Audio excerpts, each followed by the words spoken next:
This video lesson will discuss symbolism in Fahrenheit 451. What is symbolism? Well, if you look up the word symbolism in the dictionary, it will tell you that symbolism is the use of symbols to signify ideas and qualities, by giving them symbolic meanings that are different from their literal sense. So that means symbols are objects that represent something else, to give a deeper and more significant meaning. Here are some common examples of symbolism in everyday life, and you may be familiar with some of these. The dove is a symbol of peace. A red rose or red color stands for love or romance. Black is a symbol that represents evil or death. And a ladder may stand as a symbol for a connection between heaven and earth. Bradbury uses the title above, the hearth and the salamander, as the title of the first part of Fahrenheit 451. What does that mean, a hearth or a salamander? Well, a hearth is like a fireplace, and it's a traditional symbol of the home. A salamander is a type of amphibian, and it's one of the symbols of the firemen, as well as the name they give to their fire trucks. Both of these symbols have to do with fire, the dominant image of Montag's life. The hearth, because it contains the fire that heats a home, and the salamander, because of the ancient belief that it lives in fire and is unaffected by flames. You need to stop right now and complete task number 1. The sieve and the sand. The sieve and the sand is the title of the second section of Fahrenheit 451.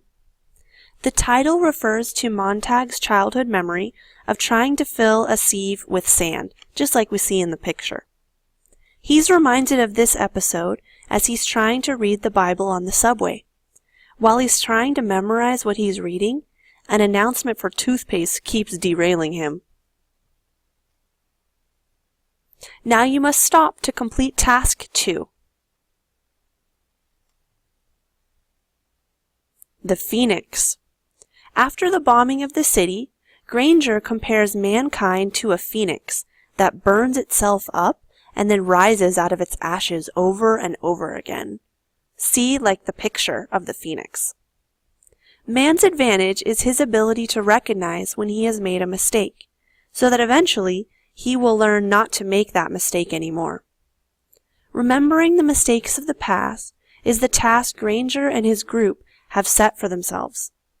They believe that individuals are not as important as the collective mass of culture and history.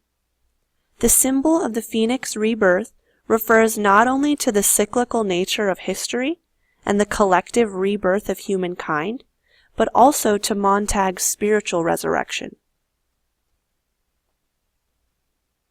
Now you must stop to complete task 3. Fire and books. At the beginning of the novel, fire is used to burn books. According to Beattie, books represent disagreement, fear, and hate. Montag eventually finds that books represent knowledge and freedom. When Montag is forced to burn his own house, he found that, as before, it was good to burn. His attitude toward books had changed, but his joy of burning stayed. However, his joy came from the fire burning his past and the lie he lived, cleansing him of it all. Now you must stop to complete task number 4.